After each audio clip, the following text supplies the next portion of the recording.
Shrimad Bhagavatam class 20. ഇന്ന് നമ്മൾ നോക്കുന്നത് സ്കന്ധം 1-ലെ 1-ാമത്തെ അധ്യായമാണ്. ധ്യാനവിധിയും വിരാട് സ്വരൂപ നിരൂപണം. അപ്പോൾ നമുക്കതിൽ ഓരോന്നായിട്ട് നോക്കാം. 1-ൽ ശ്രീ ശുഗൻ പറയുകയാണ്, മനുഷ്യർക്ക് കേട്ട് ധരിക്കുവാനും മറ്റ് യോഗ്യ വസ്തുക്കളേക്കാൾ അതിപ്രധാനവുമായ അങ്ങയുടെ ചോദ്യങ്ങൾക്ക്. അപ്പം പരീക്ഷിച്ച് ചോദിച്ചത് മനുഷ്യർക്ക് കേട്ട് ധരിക്കാൻ പറ്റുന്ന നല്ല കാര്യങ്ങൾ, മറ്റു എന്തിനെക്കാട്ടിയും പ്രാധാന്യമുള്ള കാര്യങ്ങളാണ്. അപ്പം യഥാർത്ഥത്തിൽ പ്രപഞ്ച രഹസ്യം മനസ്സിലാക്കുക, ജ്ഞാനമാണ് ഏറ്റവും വലിയ ധനം. ആ ധനം നേടുന്നതിനെക്കാട്ടി വേറെ ഒന്നുമില്ല. അപ്പം മറ്റു വസ്തുക്കളേക്കാൾ അതിപ്രധാനവുമായ അതുമായി ബന്ധപ്പെട്ട അങ്ങയുടെ ചോദ്യങ്ങൾക്ക്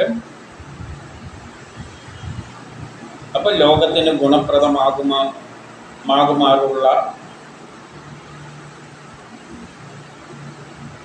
ഉത്തരം അദ്ദേഹം പറയാൻ പോവുകയാണ്. അപ്പോൾ അദ്ദേഹം ചോദിച്ചത് മനുഷ്യർക്ക് ഉപകാരപ്രദമായതും മറ്റ് എല്ലാറ്റിനെക്കാട്ടിയും പ്രാധാന്യമുള്ള ഈ ജ്ഞാനം നൽകാൻ വേണ്ടി തന്നെയാണ്. അത് എന്നിട്ട് അദ്ദേഹം പറയുന്നു, അത് അത്യുത്തമവും ആത്മജ്ഞാനികളാൽ ഉത്ഭവിച്ചുമാണ്. അത് ആത്മജ്ഞാനികൾ എന്ന് പറഞ്ഞാൽ ആത്മാവ് എന്ന് പറയുമ്പോൾ ബ്രഹ്മവുമായിട്ട് ബന്ധപ്പെട്ടതാണ്. പ്രപഞ്ചം ഏതിൽ നിന്നുണ്ടായ അതിൽ നിന്ന് തുടങ്ങിയതാണ്. അപ്പോൾ അതുമായിട്ടുള്ള ജ്ഞാനമാണ് ഏറ്റവും മഹത്തരം. നമ്മൾ ആധുനിക ശാസ്ത്രം പോലും ഇതുവരെ അത് കണ്ടെത്തിയിട്ടില്ല. അപ്പോൾ അതിന്ന് തൊട്ടിട്ടുള്ള പ്രപഞ്ചം സൃഷ്ടിയുടെ തുടക്കം മുതലുള്ള ജ്ഞാനം തന്നെയാണ് ഏറ്റവും വലിയ എന്തിനെക്കാട്ടിയും മഹത്തരം. എൻ്റെ 2-ൽ എന്ത് പറയുന്നു? ഞാനാരാണെന്ന് അറിഞ്ഞുകൂടാത്തവനും. അപ്പോൾ മനുഷ്യരിൽ ഇന്നുള്ള മനുഷ്യരിൽ ഞാനാരാണെന്ന് മനസ്സിലായിട്ടില്ല. മനുഷ്യരെല്ലാം ഞാനാരാണെന്ന് മനസ്സിലാക്കാതെ, ഞാനെന്താണെന്ന് പോലും മനസ്സിലാക്കാതെയാണ് നമ്മൾ എന്തെല്ലോ ചെയ്തു കൊടുക്കുന്നത്. ഈ ഞാനെന്താണ്, അത് എവിടെ നിന്നാണ് വന്നത് അതുപോലും മനസ്സിലാക്കാതെ കുടുംബത്തിൽ ഗൃഹസ്ഥാപിതങ്ങളായ ഹിംസാത്മക കർമ്മങ്ങളിൽ ഏർപ്പെട്ടിരിക്കുന്നവരുമായ മനുഷ്യരെന്ത് ചെയ്യുന്നു? വീട്ടുകാര്യങ്ങളിലെല്ലായിട്ട് ഹിംസാത്മകമായ, അതല്ലേ എപ്പോഴും കുഴപ്പത്തിലേക്കെല്ലാം പോയി പോകുന്ന തരത്തിലുള്ള കാര്യങ്ങളാണ്. അല്ലാതെ സ്മൂത്ത് ശാന്തമാവുന്ന പരിപാടിയൊന്നുമില്ല. ഒരു ഏറ്റുമുട്ടലിലൂടെയാണ് നമ്മളെല്ലാം എപ്പോഴും കർമ്മങ്ങൾ ചെയ്യുന്നത്. ഒരു ഏറ്റുമുട്ടലാണ്. നമ്മളൊരു കല്ല് പൊട്ടിക്കുന്നുണ്ടെങ്കിൽ തന്നെ കല്ലവിടെ എതിർക്കുന്നുണ്ട്, നമ്മളതിനെ പൊട്ടിക്കാൻ. ഒരു ഏറ്റുമുട്ടലിലൂടെയാണ്. എന്ത് കർമ്മം ചെയ്യുമ്പോഴും ഒരു ഏറ്റുമുട്ടലുണ്ട്. അതായത് every action there is equal and opposite reaction. എന്ത് കർമ്മം ചെയ്യുമ്പോഴും അതിനൊരു പ്രതിപ്രവർത്തനമുണ്ട്. അതിനെ മറികടന്നിട്ട് തന്നെ പോകണം. അപ്പോൾ ഒരു ഹിംസാത്മകമായ കർമ്മമാണ് നമ്മളിപ്പോൾ മനുഷ്യരെല്ലാം ചെയ്തുകൊണ്ടിരിക്കുന്നത്. അവനെപ്പോലും എന്താണ്, അവനെപ്പോലും ഒന്നും അറിയാത്ത തരത്തിലാണ് അവൻ ഈ കർമ്മം ചെയ്യുന്നത്. അപ്പോൾ അങ്ങനെയുള്ളവർക്ക് അറിയേണ്ടതായ കാര്യങ്ങൾ, അങ്ങനെയുള്ള മനുഷ്യർക്ക് അറിയേണ്ടതായ കാര്യങ്ങൾ എന്തുണ്ട്? ആയിരക്കണക്കിനുണ്ട്. അപ്പോൾ അത് പറഞ്ഞാലൊന്നും തീരൂല എന്നാണ് പറഞ്ഞതിൻ്റെ അർത്ഥം. അപ്പം മനുഷ്യർക്ക് അറിയേണ്ട ഇതിന് പുറമെ ശരിയായ സത്യം ഉൾക്കൊള്ളുന്ന ജ്ഞാനം എത്രയുണ്ട്? ആയിരക്കണക്കിന് ഉണ്ട്. ഇനി മനുഷ്യരെങ്ങനെയാണ് സമയം കളയുന്നത് നോക്ക്. 3, രാത്രി ഉറക്കത്തിലും സ്ത്രീ വിഷയമായി ബന്ധപ്പെട്ട സമയം കൊണ്ട് എന്ത് ചെയ്യുകയാണ്? മനുഷ്യൻ അവൻ്റെ രാത്രി സമയം മുഴുവൻ കളയുകയാണ്. അവൻ്റെ സമയം, രാത്രിയുള്ള സമയം ഇങ്ങനെ അപഹരിക്കപ്പെടുകയാണ്. പകലാകട്ടെ ധനസമ്പാദനത്തിന് വേണ്ടി, പണസമ്പാദനത്തിന് വേണ്ടിയും കുടുംബപരമായ കാര്യങ്ങളുമെല്ലാമായിട്ട് അങ്ങനെ തലപൊമിഞ്ഞ് നടക്കുകയാണ്. അങ്ങനെ അവരുടെ സമയം രാത്രിയും പകലും ഇങ്ങനെ വെറുതെ നഷ്ടപ്പെടുത്തുകയാണ്. ഇത് 4-ൽ ഈ ശരീരവും സന്താനവും ഭാര്യയും മറ്റ് പരിവാരങ്ങളും യഥാർത്ഥത്തിലുള്ളവയല്ലെങ്കിലും, ഇതൊന്നും യഥാർത്ഥത്തിലുള്ളതൊന്നുമല്ല. ഈ ഭാര്യ സന്താനങ്ങൾ എന്നെല്ലാം പറയുന്നത് പ്രകൃതിക്ക് നമ്മളിലൂടെ കുറച്ച് കുട്ടികളെ വേണം, അതിനു വേണ്ടിയുള്ള അത് ചെയ്തു കൂട്ടുന്ന ഒരു വികൃതിയാണ്. ആരെങ്കിലും കാമവും വികാരവും എല്ലാം ഉണ്ടാക്കിയിട്ട് അതിലൂടെ സമ്പാദിക്കുന്ന ഭാവി തലമുറയെ ഉണ്ടാക്കിയെടുക്കുന്നു, അതിനുവേണ്ടി മനുഷ്യരെ കൊണ്ട് കർമ്മം ചെയ്യിപ്പിക്കുന്നു. ഇങ്ങനെ ആ ശക്തി ചെയ്യിപ്പിക്കുന്നതിന് അതിന് വീണിട്ടാണ് നമ്മളിതത്രയും ചെയ്യുന്നത്. അതാണ് സത്യം. യഥാർത്ഥത്തിൽ അതൊന്നും ഇല്ല. ഒരു കാര്യം നേടാൻ വേണ്ടിയിട്ട് ഇങ്ങനെയല്ലെങ്കിൽ നമ്മളിൽ ചില വികാരങ്ങൾ ഉണ്ടാക്കിയിട്ട് പോകുന്നു. ഈ സ്നേഹം പ്രേമം എന്നെല്ലാം പറയുന്നതിൽ ഒരു അർത്ഥമില്ല. നമുക്ക് വിരക്തി വന്നു പോയാൽ പിന്നെ ഇതൊന്നും ഇല്ല. ഈ നമ്മളുടെ ഓരോ ആഗ്രഹങ്ങൾ ഉണ്ടാക്കിയിട്ട് നമ്മളെ കൊണ്ട് ഇത് ചെയ്യിപ്പിക്കുന്നതാണ്. ഈ സത്യം മനസ്സിലാക്കാതെ, അതുകൊണ്ടാണ് യഥാർത്ഥത്തിൽ അവയൊന്നും ഇല്ലെങ്കിലും ഇതിലൊന്നും കാര്യമില്ല എന്ന് പറയുകയാണ്. വിവേകശൂന്യരായ മനുഷ്യർ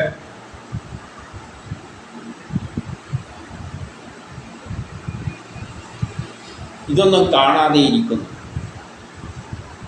അപ്പൊ ഇതിനൊന്നും ഇതെല്ലാം യഥാർത്ഥത്തിലില്ലെങ്കിലും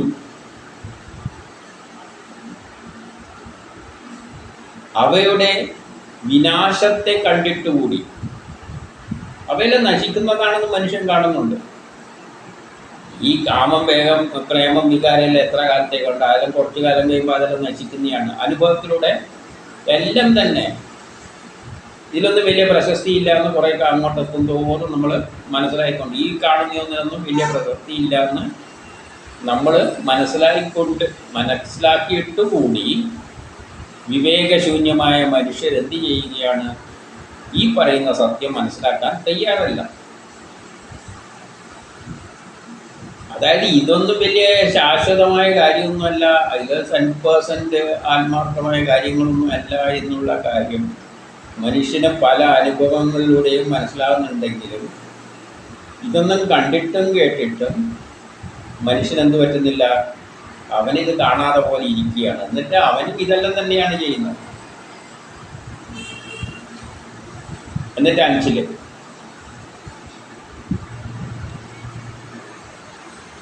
അതുകൊണ്ട് എന്ത് ചെയ്യണം? മനുഷ്യർ മോക്ഷം കാക്ഷിക്കുന്നവർ. അതുകൊണ്ട് എല്ലാവരും ഇങ്ങോട്ടേക്ക് വരാൻ പാടില്ല. ആർക്കെങ്കിലും ഇതിൽ നിന്ന് വിരക്തി വന്ന് മോക്ഷം നേടാൻ ആഗ്രഹമുണ്ടെങ്കിൽ, മോക്ഷം കാക്ഷിക്കുന്നുണ്ടെങ്കിൽ, കാരണം എല്ലാവരെയും സൃഷ്ടിച്ചിരിക്കുന്ന ഓരോ കർമ്മം ചെയ്യാനാണ്. അവരെല്ലാം പിന്നെ സന്യാസത്തിൽ പോയി കഴിഞ്ഞാൽ ഈ ലോകം മുന്നോട്ടേക്ക് പോകില്ല. അപ്പോൾ ഇത് ആർക്ക് വേണ്ടിയുള്ളതാണ്? അങ്ങനെ വിരക്തി വന്നവർക്ക്, അങ്ങനെ ആരെങ്കിലും മോക്ഷം കാക്ഷിക്കുന്ന ഒരുവൻ എല്ലാറ്റിനും എന്തിനു വേണം? ആ ബ്രഹ്മമാണ് ഇതിൻ്റെ പിന്നിലെന്ന് എന്ന സത്യം മനസ്സിലാക്കണം. എല്ലാറ്റിലും ആത്മാവായി നിലകൊണ്ട് ഐശ്വര്യവാനും എല്ലാറ്റിനെയും നിയന്ത്രിച്ചു കൊണ്ടിരിക്കുന്നതുമായ ശ്രീകൃഷ്ണ കഥ ശ്രവണം ചെയ്യപ്പെടേണ്ടതാകുന്നു. ഇങ്ങനെ ആരെങ്കിലും മോക്ഷം കാക്ഷിക്കുന്നുണ്ടെങ്കിൽ ഏറ്റവും ഐശ്വര്യവാനും ഈ പ്രപഞ്ചത്തെ മുഴുവൻ നിയന്ത്രിക്കുന്നതുമായ കൃഷ്ണൻ്റെ അല്ലെങ്കിൽ ആ ബ്രഹ്മത്തിൻ്റെ കഥ ഇവിടെ ശ്രീകൃഷ്ണ കഥയായിട്ടാണ് പറയുന്നത്. അതുകൊണ്ട് ശ്രീകൃഷ്ണൻ ബ്രഹ്മം തന്നെയാണ്. അപ്പം ശ്രീകൃഷ്ണൻ്റെ കഥ ശ്രവണം ചെയ്യപ്പെടേണ്ടതാണ്.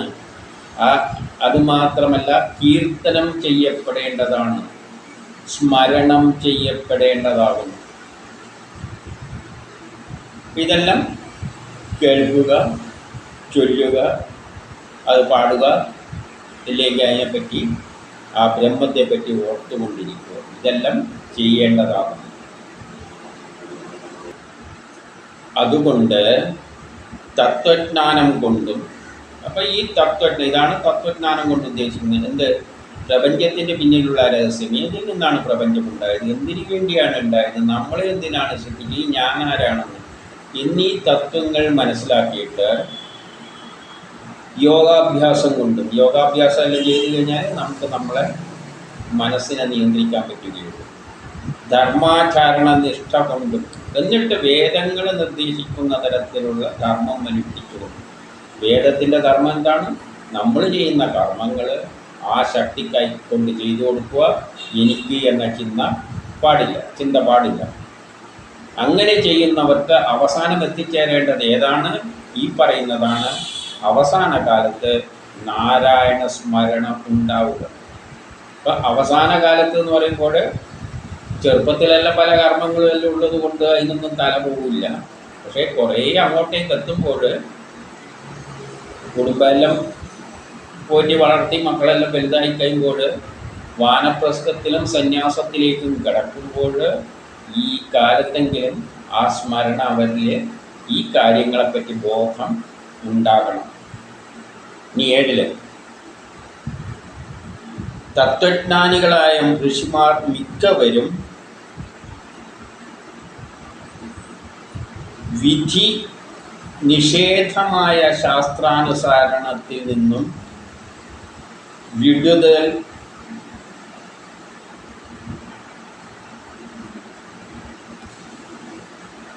വിട്ടുനിന്നവരാണ്. അതായത് വിധി നിഷേധമായ ശാസ്ത്രാനുശാസനങ്ങളിൽ നിന്നും, അതായത് ഈ ഋഷികളെല്ലാം, ഈ വേദങ്ങളെല്ലാം എഴുതിയ ഋഷികളൊന്നും അവയെ നടപ്പാക്കാനൊന്നും ശ്രമിച്ചിട്ടില്ല. വേദത്തിൽ പ്രപഞ്ച രഹസ്യം മുഴുവനുണ്ട്. ഇപ്പം റോക്കറ്റ് നിർമ്മാണം വരെ വേദങ്ങളിൽ ഉണ്ട്. പക്ഷെ അത്തരം കർമ്മങ്ങളിലൊന്നും അവർ ഏർപ്പെട്ടിട്ടില്ല. അവർക്ക് എല്ലാ ജ്ഞാനമുണ്ട്. പക്ഷെ അവർ ചെയ്ത് എന്താണ്? അവർ ആ ശക്തിയെ പറ്റിയുള്ള ജ്ഞാനവുമായിട്ട് ബന്ധപ്പെട്ടുകൊണ്ട് അതിൻ്റെ ലീലകൾ എഴുതി വയ്ക്കുകയാണ് ഋഷികൾ ചെയ്തത്. ഇപ്പം ഋഷികൾക്ക് ഇത്രയും വലിയ ജ്ഞാനം ഉണ്ടായതുകൊണ്ട് അവരതുണ്ടാക്കാനോ പ്രവർത്തിക്കാനോ, അല്ലെങ്കിൽ ലോകത്തിലുള്ള ഇന്നുള്ള എല്ലാ സയൻസും അവർക്കറിയാമെങ്കിലും അവർ അതൊന്നും നടപ്പാക്കാനല്ല ശ്രമിച്ചത്. അത് വിധി നിഷേധമാണ്. യഥാർത്ഥത്തിൽ അവരുടെ ജോലി അതെല്ലാം നടപ്പാക്കുക കൂടിയാണ്. പക്ഷേ വിധി നിഷേധമായ ശാസ്ത്രാനുഷ്ഠാനത്തിൽ നിന്നും വിട്ടുനിൽക്കുകയാണ് ചെയ്തത്. എന്നിട്ടോ നിർഗുണ ബ്രഹ്മനിഷ്ഠ ഉള്ളവരാണവർ. അവർ നിർഗുണ ബ്രഹ്മനിഷ്ഠയുള്ളവരാണ്. നിർഗുണ ബ്രഹ്മമാണ്. ബ്രഹ്മം എന്ന് പറഞ്ഞാൽ നിർഗുണമാണ്. അതിന് ഒരു കർമ്മം ചെയ്യേണ്ട ഒരു താല്പര്യവും ഇല്ല. അങ്ങനെയുള്ള നിഷ്ഠയിൽ തന്നെയാണ് ഈ ഋഷികളും ബ്രഹ്മസമാനമാണ് കഴിഞ്ഞിരുന്നത്. പക്ഷേ അതേസമയം അവരെന്ത് ചെയ്തിട്ടുണ്ട്? അവയുടെ ഗുണങ്ങൾ വാഴ്ത്തുകയും ചെയ്തിട്ടുണ്ട്. അപ്പം അവർക്ക് ഈ ശാസ്ത്രജ്ഞാനമെല്ലാം ഉണ്ടായെങ്കിലും അവർ ഈ ശാസ്ത്രമെല്ലാം എവിടെ നിന്നാണ് വന്നത്? ആ ബ്രഹ്മത്തിൽ നിന്നാണ് വന്നത്. അതുകൊണ്ട് അതിൻ്റെ മഹിമകൾ, ഈ ശാസ്ത്രങ്ങളുടെ മഹിമകളെല്ലാം ആ ശക്തിയുടെ ഇതാണ്. അപ്പം അതിനെ എഴുതി വെക്കുക എന്ന് പറഞ്ഞാൽ ആ ശക്തിയുടെ കഴിവുകളെ വർണ്ണിച്ചുകൊണ്ട് എഴുതുകയാണ് ചെയ്തത്. ഇപ്പോഴിവിടെ പറയുമ്പോഴും പ്രപഞ്ച രഹസ്യം മുഴുവൻ തന്നെയാണ് അവർ പറയുന്നത്. പക്ഷെ ചെയ്യുന്ന എന്താണ്? ഋഷികൾ കഥരൂപത്തിൽ ആ പ്രപഞ്ച രഹസ്യം പറയുകയാണ്. ആരെ മുൻനിർത്തിക്കൊണ്ട്? അതെല്ലാം ആ ബ്രഹ്മത്തിൻ്റെ കഴിവാണ് എന്ന നിലയിൽ, അല്ലെങ്കിൽ ശ്രീകൃഷ്ണൻ്റെ കഴിവാണ്, ലീലകളാണ് എന്ന നാട്യത്തിൽ ഇതെല്ലാം എഴുതി വയ്ക്കുകയാണ് ചെയ്തിരിക്കുന്നത്. അല്ലാതെ അവർ അതിൽ ശാരീരികമായി ഇറങ്ങി കർമ്മത്തിലേക്ക്, ആ തരത്തിലുള്ള കർമ്മത്തിലേക്ക്, പ്രായോഗികമായ കർമ്മത്തിലേക്ക് അവർ പോയിട്ടില്ല. ഇനി 8, ഞാൻ ദ്വാപരയുഗത്തിങ്കൽ പിതാവായ വ്യാസനിൽ നിന്നും വേദപ്രമാണങ്ങളും ഭാഗവത പുരാണങ്ങളും പഠിച്ചു. ഇപ്പം വേദവ്യാസൻ്റെ പുത്രനാണ്. അതുകൊണ്ട് ചെറുതിൽ തന്നെ അദ്ദേഹം ബ്രഹ്മസാക്ഷാത്കാരം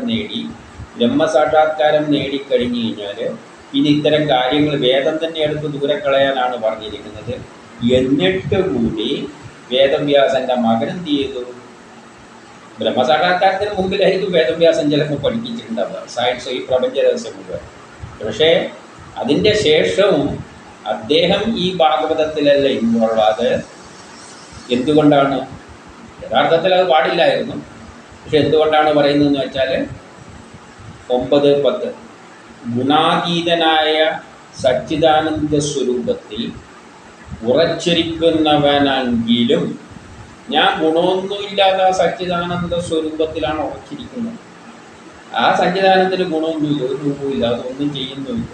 അപ്പോൾ അതിലാണ് ഞാനും ഇരിക്കുന്നത്. ഞാനും അങ്ങനെ തന്നെയാണ് ആകേണ്ടത്. എങ്കിലും ശ്രീകൃഷ്ണ ലീലയിൽ ആകൃഷ്ടനായി, ശ്രീകൃഷ്ണ ലീലയിൽ എന്ന് പറഞ്ഞാൽ ആ ലീലയിലൂടെയാണ് ഈ പ്രപഞ്ചമെല്ലാം ഉണ്ടാക്കി ഇതെല്ലാം കാട്ടിക്കൂട്ടുന്നത്. ഈ 4 യുഗങ്ങളിലൂടെ നടക്കുന്നതെല്ലാം അതിൻ്റെ ലീലയാണ്. ആ ലീലയിൽ ആകൃഷ്ടനായിട്ട് യാതൊരു കഥയെ ഗ്രഹിച്ചുവോ, അങ്ങനെ ഞാൻ ലീലയിൽ ആകൃഷ്ടനായിട്ട് ആ കഥാരൂപത്തിൽ ഗ്രഹിച്ചതാണ്. അല്ലാതെ ഞാൻ ഈ വേദങ്ങളൊന്നും പ്രയോഗത്തിൽ വരുത്താനൊന്നും ഞാൻ നോക്കിയിട്ടില്ല. എനിക്കതിന് താല്പര്യമില്ല. ലീലകളിൽ എനിക്ക് താല്പര്യമില്ല. അങ്ങനെയാണ് ഞാൻ ഈ കഥയെല്ലാം പഠിച്ചത്. എന്നിട്ട് എന്ത് പറയുന്നു, അത് ഞാൻ അങ്ങേക്ക് ഉപദേശിച്ചു. അങ്ങനെ ഞാൻ പഠിച്ചത് ലീല താല്പര്യം വന്നിട്ട് ഞാൻ മനസ്സിലാക്കിയതാണ്. അല്ലാതെ എനിക്ക് ഈ പ്രപഞ്ചകാര്യത്തിലൊന്നും താല്പര്യമില്ല. അങ്ങനെ പഠിച്ചാൽ ഞാൻ നിങ്ങൾക്ക് പറഞ്ഞു തരാം. അതുവഴി ആ പുരുഷോത്തമനിൽ ശ്രദ്ധയുള്ളവർക്ക് ശുദ്ധമായ ബുദ്ധി വേഗത്തിലുണ്ടാകും. അങ്ങനെ അത് കേൾക്കുന്നവർക്ക് എന്ത് പറ്റും, നിങ്ങൾക്ക് വേണ്ടിക്ക് ശുദ്ധമായ ബുദ്ധിയും ഉണ്ടാകും. എന്നിട്ട് 11 പറയുകയാണ്, ഐഹിക വിഷയങ്ങളിൽ താല്പര്യമുള്ളവർ, അതായത് ഭൗതിക ജീവിതത്തിൽ താല്പര്യം, ഭൗതിക ജീവിതമായിട്ട് അങ്ങനെ സാധാരണ ജീവിതമായിട്ട് നയിക്കുന്നവർക്കും വിഷയങ്ങളിൽ വിരക്തി വന്നവർക്ക്, ഈ ലോകത്തെ പറ്റിയുള്ള വിരക്തി വന്നവർക്കും, ജ്ഞാനയോഗികൾക്കും, ജ്ഞാനത്തിലൂടെ പ്രപഞ്ചരഹസ്യം മനസ്സിലാക്കാൻ ശ്രമിക്കുന്നവർക്കും ഏതിൽ നിന്നുമുള്ള ഭീതി അകറ്റുവാൻ വേണ്ടി. കാരണം നമുക്ക് ഭീതി ഉണ്ടാകുന്നത് എന്തുകൊണ്ടാണ്?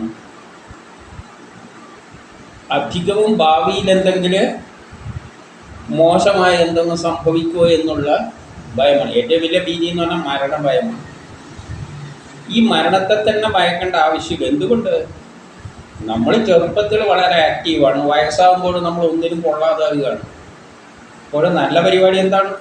മരിച്ചിട്ട് ഇനി കുട്ടിയായിട്ട് നല്ലതായിട്ട് ജീവിച്ചിട്ട് വരുന്നതാണ്. ഈ വയസ്സായിട്ട് ഒന്നിനും കൊള്ളാതെ ആകെ എന്തെല്ലാം ആഗ്രഹമുണ്ട്, ശരീരമൊന്നും ഒന്നിനും കൊള്ളില്ല, അങ്ങനെ കിടന്ന് നരകിക്കുമ്പോഴാണ് എപ്പോഴും മരണം ഭയമാണ്. എന്തുകൊണ്ട്?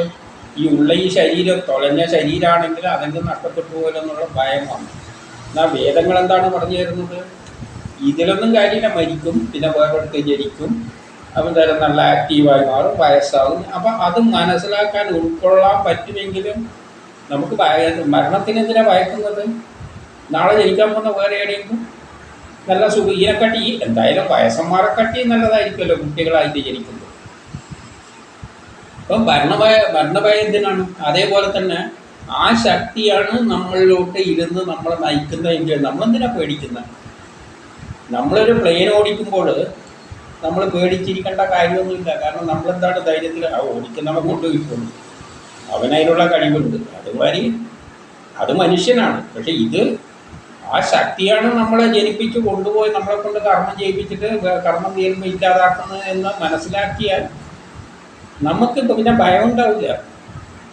അതിൽ കൊണ്ടുപോകുന്ന പോലെ കൊണ്ടുപോയിക്കണം. നമ്മൾ ബസ് കയറിയ മാതിരിയാണ്, അത് ഡ്രൈവർ നോക്കിക്കോളും, നമ്മളെന്തിന് വെറുതെ ടെൻഷൻ എടുക്കുക. അതുപോലെ നമ്മളെ ഉള്ളിലുള്ള ശക്തിയാണ് അത് കൊണ്ടുപോകുന്നതെന്ന് മനസ്സിലാക്കി കഴിഞ്ഞാൽ എല്ലാ ഭീതിയാകലും അതിനിത് സഹായകരമാണ്. ആ തത്വം മനസ്സിലാക്കിയാൽ മതി. ഇനി 12 പറയുന്നു, ആത്മശ്രേയസ്സിൽ ശ്രദ്ധയില്ലാത്തവൻ്റെ അനേക വർഷങ്ങളേക്കാൾ മനുഷ്യനിങ്ങനെ ഞാനൊന്നുമില്ലാതെ ഒരുമാതിരി പ്രപഞ്ചരഹസ്യം, അതാണ് ആത്മജ്ഞാനം എന്ന് പറയുന്നത്. പ്രപഞ്ചം നമ്മളെന്തിനാണ് ജനിച്ചത്,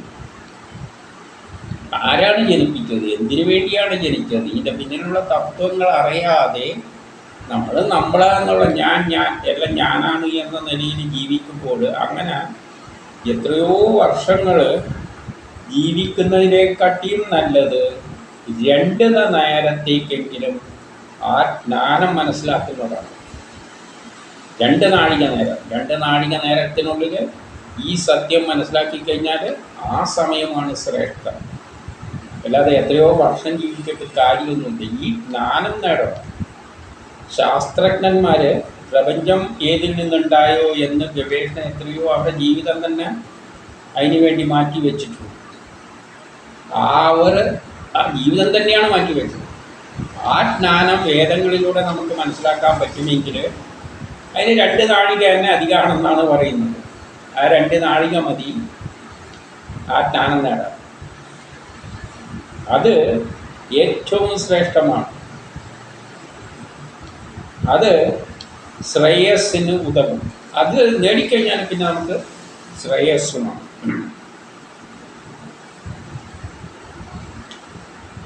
എന്നിട്ട് 13 പറയുന്ന ഗതാംഗൻ എന്ന പേരായ ഒരു രാജശ്രേഷ്ഠൻ ആയുസിൻ്റെ ദൈർഘ്യത്തെ അറിഞ്ഞിട്ട്, അങ്ങനെ ഒരു പണ്ടത്തെ ഒരു കഥയിലുള്ള ഒരു കഥ, ഒരു രാജശ്രേഷ്ഠൻ അതേ അവസാനം എന്ത് മനസ്സിലാക്കുന്നു? ആയുസ്സിൻ്റെ ഇനിയിപ്പം കുറച്ച് കാലമേ നമുക്ക് ആയുസ്സുള്ളൂ എന്ന അർത്ഥം മനസ്സിലാക്കിയിട്ട് 2 നാഴിക കൊണ്ട് എല്ലാം ഉപേക്ഷിച്ച് അദ്ദേഹം എന്ത് ചെയ്തു? ഇനി കുറച്ച് ആയുസ്സേ ഉള്ളൂ, അതുകൊണ്ട് എല്ലാം ഉപേക്ഷിച്ചിട്ട് അഭയസ്ഥാനമായ വിഷ്ണു പദത്തെ പ്രാപിച്ചു. ആ ബ്രഹ്മസാക്ഷാത്കാരത്തിന് വേണ്ടി ശ്രമിച്ചു. അതിലൂടെ ആ ബ്രഹ്മജ്ഞാനം എന്താണ് ബ്രഹ്മം, പ്രപഞ്ചമേതിന് അതുമായിട്ട് തന്നെ അദ്ദേഹം തീർന്നു എന്ന് പറയുകയാണ്. ഇനി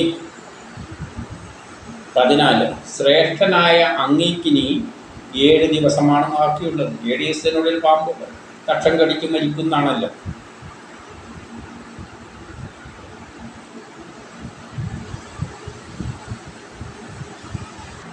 അതുകൊണ്ട് 7 ദിവസമല്ലേ ഉള്ളൂ. അതുകൊണ്ട് അത് കഴിയുന്നതിന് മുമ്പ് പരലോകത്തിലേക്ക് വേണ്ടതെല്ലാം നിറവേറ്റിക്കൊള്ളുക. അതായത് മരിക്കുന്നതിനെക്കാട്ടി മുമ്പ്, പരലോകം എന്ന് പറഞ്ഞാൽ മരിച്ചു കഴിഞ്ഞാലുള്ള അവസ്ഥയാണ്. അപ്പം പരലോകത്തിലേക്ക് എന്ന് പറഞ്ഞാൽ മരിച്ചു കഴിഞ്ഞിട്ട് നമ്മൾ മരിക്കുമ്പോഴേക്ക് നമ്മൾ എന്തെല്ലാം നേടുമോ അതാണ് പരലോകം കൊണ്ട് ഉദ്ദേശിക്കുന്നത്. ജീവിക്കുന്ന കാലത്ത് നേടുന്നത് പരലോകത്തിലേക്ക് പോകും, പരലോകത്തു നിന്ന് എടുക്കുന്നത് ഇങ്ങോട്ടേക്ക് പോകും. ആ തരത്തിൽ ഇതും കൊണ്ടാണല്ലോ അങ്ങോട്ട് പോകുക. ആ കിട്ടുന്ന ജ്ഞാനം തന്നെയാണ് വരുന്നത്, അല്ലാതെ ബാക്കിയുള്ള ജ്ഞാനങ്ങളൊന്നും കൊണ്ടുപോകാൻ പറ്റും. അപ്പോൾ വേണ്ടുന്നതൊക്കെ നേടിക്കൊള്ളുക എന്ന് പറഞ്ഞാൽ അതിനുള്ളതെല്ലാമേ ഇനി ഞാൻ പറഞ്ഞുതരാൻ പോകുന്നത്.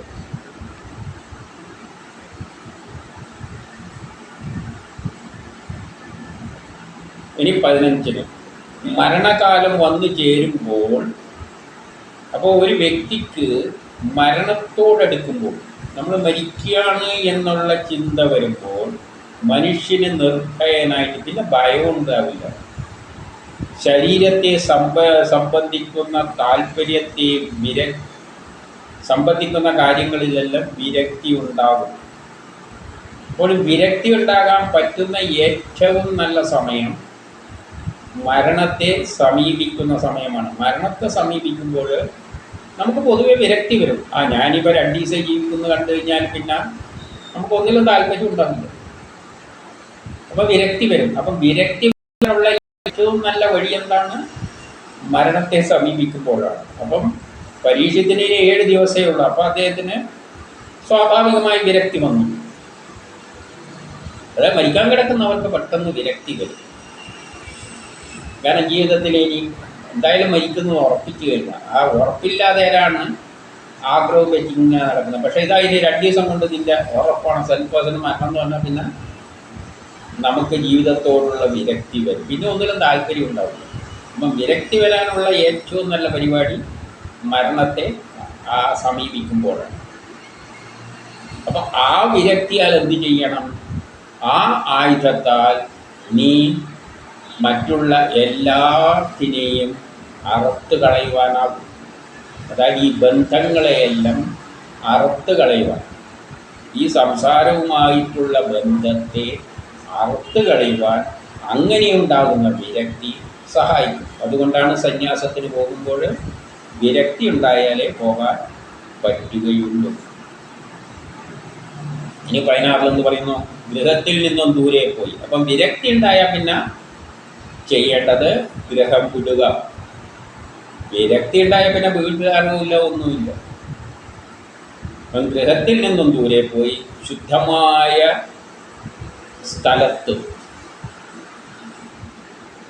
പോയിട്ട് അവിടെ എന്ത് വേണം? നല്ലൊരു നദിയിൽ കുളിക്കണം. ശരീരമെല്ലാം ഒന്ന് കുളിച്ചൊരുമേറ്റ് എന്നിട്ട് വിജന സ്ഥലത്ത് വിധി പ്രകാരം ഉണ്ടാക്കിയ ആസനത്തിൽ ബുദ്ധി ചലിക്കാതെ ഇരിക്കുക. അപ്പോൾ സന്യാസി ആയിക്കഴിഞ്ഞാൽ ആദ്യം ചെയ്യേണ്ടത് എല്ലാവരെയും ഉപേക്ഷിച്ചിട്ട് അങ്ങ് പോവുക. വിജനമായൊരു സ്ഥലത്ത്, നല്ലൊരു സ്ഥലം, ആരെ ശല്യം ചെയ്യാത്ത സ്ഥലത്ത് ഒന്ന് കുളിയെല്ലാം കഴിക്കുന്നത് നല്ലത് തന്നെ. എൻ്റെ വിധിപ്രകാരം ഉണ്ടാക്കിയ ആസനത്തിൽ, വിധിപ്രകാരം ഉണ്ടാക്കിയ ആസനം എന്ന് പറഞ്ഞാൽ ഇവിടെ നിന്ന് മഞ്ചൊന്നും കെട്ടിപ്പിടിച്ചൊന്നും പോകരുത്. അവിടെ വല്ല കല്ലും മണ്ണും എല്ലാം ആണെങ്കിൽ ഒരു ദർഭപ്പുല്ല് വേണമെങ്കിൽ വിരിക്കാം, അത്രേ ഉള്ളൂ. നിരപ്പായ പാറയിലിരുന്നാലും കുഴപ്പമില്ല, അത് തന്നെയാണ് ഏറ്റവും നല്ലത്.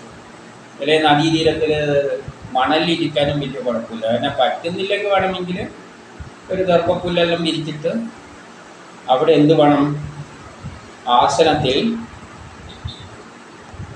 ബുദ്ധി ചലിക്കാതെ ഇരിക്കുക, ബുദ്ധിയെ സ്റ്റഡിയായിക്കൊണ്ട് ഇരിക്കുക. എന്നിട്ട് 17 ആ പ്ലസ് ഉ പ്ലസ് മു, ഇത് മൂന്നും അടങ്ങിയതാണ്, മൂലവർണ്ണങ്ങൾ അടങ്ങിയ ഓംകാരം പരിശീലിക്കണം. അപ്പം പിന്നെ അവിടെ ഇരുന്ന് ഓം എന്നുകൊണ്ട് ജപിച്ചുകൊണ്ടേ ആ ഓം ആന്ന് എന്ന് 3 അക്ഷരം കൊണ്ട്, അതിനെപ്പറ്റിയെല്ലാം പിന്നീട് പറയും. ആ ഓം എന്ന് ജപിച്ചുകൊണ്ട് ഇരിക്കുക. സന്യാസി വീടും വിട്ടിട്ട് ഇറങ്ങി ഇതാണ് ചെയ്യേണ്ടത്. ഇതിനെ ഓർത്തുകൊണ്ട് തന്നെ, ഇനി ആ ഓംകാരത്തിൽ ഓർത്തുകൊണ്ട് തന്നെ പ്രാണായാമത്താൽ ശ്വാസഗതിയെ കീഴടക്കി മനസ്സിനെ നിയന്ത്രിക്കണം. പ്രാണായാമം, ബ്രീത്തിങ് എക്സസൈസ്. ഓം എന്ന് വിളിക്കുമ്പോൾ ശ്വാസം എടുത്തുകൊണ്ട് വിടും. അതുമായിട്ട് മനസ്സിൽ വെച്ചുകൊണ്ട് തന്നെ ബ്രീത്തിങ് എക്സസൈസ് പറഞ്ഞിട്ടുണ്ട്. അതല്ലെങ്കിൽ ഉപനിഷത്തിൽ പലതരത്തിൽ വിവരിച്ച് വന്നിട്ടുണ്ട്. അതെല്ലാം പഠിച്ചിട്ട് ബ്രീത്തിങ് എക്സസൈസ് എങ്ങനെയാണ് ചെയ്യേണ്ടതെന്നുള്ള പല ഗുരുവിൻ്റെ യോഗ പഠിപ്പിക്കുന്ന ആളടുത്ത് പോയി പഠിച്ചിട്ട് പോയാൽ കൊള്ളാം, അത് എളുപ്പമാവും. എന്നിട്ട് 18 ബുദ്ധിയെ സാരഥിയാക്കി മനസ്സെന്ന കടിഞ്ഞാണ് പിടിച്ചുകൊണ്ട് ഇന്ദ്രിയമാകുന്ന കുതിരകളെ പിടിച്ചൊതുക്കണം. പിന്നെ ഈ ഇന്ദ്രിയങ്ങൾ വർക്ക് ചെയ്യാൻ പാടില്ല. ഇന്ദ്രിയം എന്ന് പറഞ്ഞാൽ കയ്യും കാലും നമ്മൾ അനക്കാതെ നിശ്ചലമാക്കാനാണ് പറയുന്നത്. പിന്നെ ഇന്ദ്രിയങ്ങളെ വർക്ക് ചെയ്യിപ്പിക്കരുത്. കാണേണ്ട ആവശ്യമില്ല, കേൾക്കേണ്ട ആവശ്യമില്ല, സംസാരിക്കേണ്ട ആവശ്യമില്ല, തൊട്ടു നോക്കേണ്ട ആവശ്യമില്ല, കേൾക്കേണ്ട ആവശ്യമില്ല. ഈ ലോകമായിട്ടുള്ള ബന്ധപ്പെടുന്ന കാണൽ, കേൾക്കൽ, തൊട്ടു നോക്കൽ, രുചിച്ചു നോക്കൽ, മണത്തു നോക്കൽ, ഇതെല്ലാം ഒഴിവാക്കുക. എനിക്കൊന്നും കാണിയും വേണ്ട, കേൾക്കുകയും വേണ്ട, ആ അവസ്ഥയിൽ ഇരിക്കണം. കുതിരകളെ മനസ്സ് വെച്ചിട്ട് നിയന്ത്രിക്കണം. ഇനിയെല്ലാം കുറേ കാലം ഉപയോഗിക്കാതെ ഇതെല്ലാം അങ്ങ് ചത്തോളും. ഈ നാടികളെല്ലാം അങ്ങ് ചത്തോളും. ഒരു ഉപയോഗിക്കാതെ കാര്യം വരുമ്പോൾ, കാരണം നമ്മളിപ്പം സാധാരണ വളരെ വേഗത്തിൽ നടക്കുന്ന ഒരാളാണെങ്കിലും ഓടിയാണ് നമ്മൾ നോക്കുമ്പോൾ വിചാരിക്കും അവൻ ഭയങ്കര സ്പീഡിലല്ലേ നടക്കുന്നത്. അപ്പോൾ ഓടിയാണെങ്കിൽ ഭയങ്കര വേഗത്തിൽ ഓടുന്നു, അവൻ ഓടാൻ പറ്റില്ല. കാരണം അവൻ്റെ ശരീരം അതിന് അഡ്ജസ്റ്റ് ആയതാണ്. അത് ഓടുമ്പോൾ ആ തരത്തിൽ മസിൽ ചലിപ്പിക്കാൻ ആ ശരീരം ശീലിച്ചിട്ടില്ല. അതുകൊണ്ട് നമ്മൾ വേഗത്തിൽ നടക്കുന്ന ഒരു വ്യക്തിയെ കാണുമ്പോൾ അവൻ ഓടുമ്പോൾ വളരെ വേഗത്തിലെത്തുന്നു ധരിക്കരുത്. അവന് ചിലപ്പോൾ ഒരു അടി പോലും ഓടാൻ പറ്റിയെന്ന് വരില്ല. വേഗത്തിൽ നടക്കും. മെല്ലെ നടക്കാൻ അവന് ഭയങ്കര പ്രയാസമായിരിക്കും, അതിനെക്കൊണ്ട് പറ്റില്ല. അതുപോലെ നമ്മൾ ഒന്നും ഉപയോഗിക്കാതെ വെച്ച് കഴിഞ്ഞാൽ ആ അവയവങ്ങൾ, നാഡികൾ വീക്കാവും. അങ്ങനെയാണ് ശരീരത്തെ കാണാതെ കേൾക്കാതെ ആക്കുന്നത്. അല്ലാതെ പ്രപഞ്ചം ഇല്ലാതെ അവൻ ഒന്നും കാണുന്നില്ല എന്ന് പറഞ്ഞാൽ അവൻ്റെ കണ്ണ് സീറോ ആവുകയാണ്. പ്രാക്ടീസിലൂടെ, എത്രയോ കാലത്തെ പ്രാക്ടീസിലൂടെ അതെന്താവും. പിന്നെ അവനൊന്നും കാണാൻ പോകുന്നില്ല, അവൻ്റെ ഇന്ദ്രിയങ്ങൾ നിശ്ചലമാവും.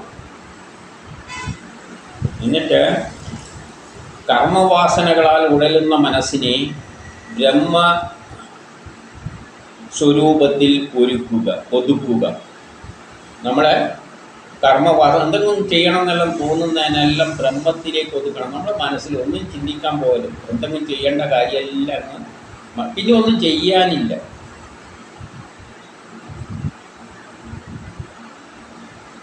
ഇനി 19 പൂർണ്ണ സ്വരൂപത്തിൽ നിന്നും വിട്ടുനിൽക്കുന്ന ഓരോ അവയവത്തെയും മനസ്സിൽ ധ്യാനിക്കുക. എന്നിട്ട് ഭഗവത് സ്വരൂപത്തിൽ മനസ്സിനെ ഒതുക്കാനാണ് കഴിഞ്ഞാൽ പറഞ്ഞത്. അതായത് മനസ്സിൽ ഭഗവത് സ്വരൂപം ഒതുക്കുക.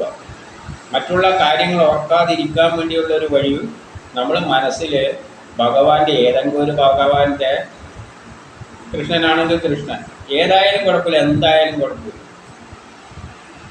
ആ രൂപത്തെ മനസ്സിൽ കണ്ടിട്ട് ആ കൃഷ്ണരൂപം അങ്ങനെ മനസ്സിൽ വെച്ചിട്ട് പിന്നെ ചിന്ത എന്ത് വേണം, ഓരോ അവയവത്തിലേക്ക് വന്നിട്ട് പോവുക. അപ്പം മനസ്സിൽ കൃഷ്ണരൂപമുണ്ട്, എന്നിട്ട് നമ്മൾ അതേസമയം ആ കൃഷ്ണരൂപത്തിൽ മൈൻപീഴി കാണുന്നു, കൈ കാണുന്നു, കാല് കാണുന്നു, മൂക്ക് കാണുന്നു, ഇതെല്ലാം കാണുന്നു എന്നുള്ള നിലയിൽ ഓരോ അവയവങ്ങളായിട്ട് ഇങ്ങനെ ചിന്തിച്ചു പോവുക മനസ്സിന്. ഇത് ഓർക്കാൻ നമുക്ക് ആദ്യമുള്ള പ്രാക്ടീസാണ്. ആദ്യം ഭഗവത് സ്വരൂപന്മാർ ചിന്തിക്കുക, പിന്നെ ഇതാ മയിൽപ്പീരി കണ്ട ഇങ്ങനെയുണ്ട്, കണ്ടിങ്ങനെയുണ്ട്, ഇങ്ങനെ മനസ്സിൽ ഓർത്തോർത്ത് എല്ലാ അവയവങ്ങളെയും ചിന്തിക്കാനാണ് പറയുന്നത്. അപ്പം പിന്നെ നാട്ടുകാരും വീട്ടുകാരെ ചിന്തയെല്ലാം അങ്ങ് പോകും, എല്ലാം ഭഗവാനിൽ ഒതുങ്ങി. അപ്പോൾ പൂർണ്ണസ്വരൂപത്തിൽ നിന്നും വിട്ടു നിൽക്കാതെ മനസ്സിൽ ധ്യാനിക്കുക. അതുവഴി മനുഷ്യനെ വിഷയത്തിൽ നിന്നും അകറ്റാം. അങ്ങനെ ചിന്തിച്ചാൽ നിങ്ങൾക്ക് എന്ത് ചെയ്യാൻ പറ്റും? വിഷയത്തിൽ നിന്നും നിങ്ങളെ മനസ്സിനെ മാറ്റാൻ പറ്റും. അത് തന്നെ കാണുന്നില്ല. ഒരു തോട്ടത്തെ പറ്റി ചിന്തിച്ചാലും നമ്മളെ മുമ്പിലുള്ള ഒരു തോട്ടത്തെ ചിന്തിക്കുക. ഇന്നൊരു തോട്ടത്തിൽ ഇതാ ഇന്ന സ്ഥലത്ത് ഇതാ ഇന്ന പൂവുണ്ട്, ഇന്ന സ്ഥലത്ത് ഇന്ന ചെടിയുണ്ട്, ഇന്ന സ്ഥലത്ത് ഒരു കിണറുണ്ട്, ഇങ്ങനെ എല്ലാം ചിന്തിച്ചു പോകുക. ആ തോട്ടത്തെ ചുറ്റിക്കൊണ്ട് കറങ്ങണം. ആ തോട്ടത്തെ വിട്ടും കളയരുത്. അത് ഭഗവാനായി കഴിഞ്ഞാൽ പിന്നെ ഭഗവാനിലാണ്, ഭഗവാനാണ് നല്ലത്.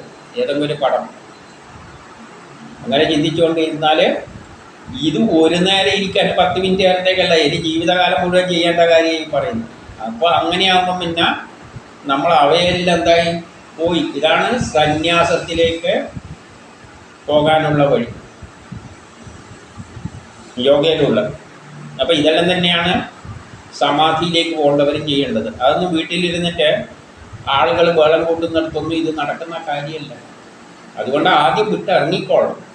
സന്യാസോ സമാധിയോ എന്ത് വേണമെങ്കിലും വീട് വിട്ട് ബന്ധങ്ങളെ വിട്ടിറങ്ങിക്കൊള്ളുക.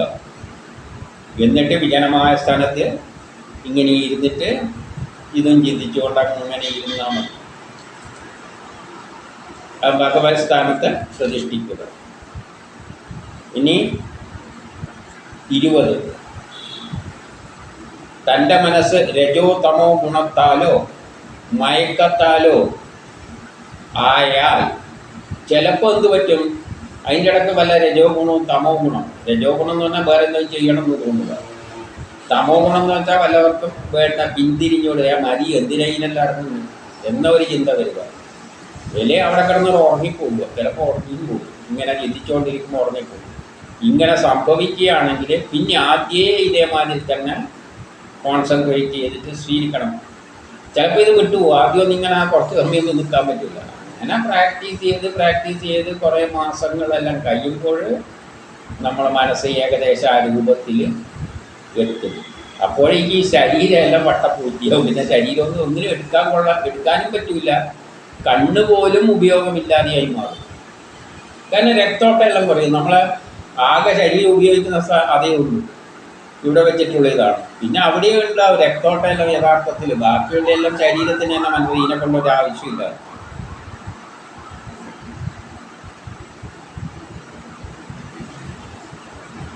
അതാണ് ധാരണ എന്ന് പറയുന്നത്. ഇങ്ങനെ ധാരണ കൊണ്ട് നമുക്ക് എന്ത് ചെയ്യും, ഇതിനെയെല്ലാം മറ്റുള്ള ചിന്തകളിലേക്ക് പോകുന്നതിനെ നിരോധിക്കാം. അത് ഈ ഇതുകൊണ്ടുണ്ടാകുന്ന ഇത്തരം ദോഷങ്ങളെയെല്ലാം പരിഹരിക്കും. എന്നിട്ട് 21 പറയുന്നു, ഇങ്ങനെ ധാരണയിലൂടെ ശരീരം ഉറപ്പിക്കുമ്പോൾ മംഗളകരമായ ഒരു അവസ്ഥയെ ധ്യാനത്തിലൂടെ പ്രാപ്തമാകുന്നു. പിന്നെ ആ രൂപത്തെ തന്നെ അങ്ങനെ ധ്യാനിച്ചിരിക്കുമ്പോൾ ഒരു മംഗളകരം, ഒരു നല്ലൊരു മനസ്സിന് കാമായ ഒരവസ്ഥ വരും. അതോടുകൂടി യോഗിക്ക് യോഗം എളുപ്പമാകും. ആ ബ്രഹ്മവുമായിട്ട് ചേരാനുള്ള സാഹചര്യം അതോടുകൂടി വളരെ എളുപ്പമായിട്ട് മാറും. അപ്പോൾ 22 പരീക്ഷിച്ച് ചോദിക്കുകയാണ്, ഏത് വിധം, ഏത് ആശയത്തിൽ, ഏത് പ്രകാരം മനസ്സിനെ സ്ഥിരമാക്കാനാകും? എങ്ങനെയെല്ലാം ഈ മനസ്സിനെ സ്ഥിരാക്കാനുള്ള വഴികൾ ചോദിക്കുകയാണ്. ഏത് തരത്തിലെല്ലാം ചെയ്യാം? ഇത് പറയാനുള്ള എളുപ്പമാണ്. ഇതിൽ ഏത് ക്രമത്തിലും നമ്മൾ പോകണം. അങ്ങനെ പോയി കഴിഞ്ഞ് കഴിഞ്ഞാൽ ഇത് സാധിക്കാം.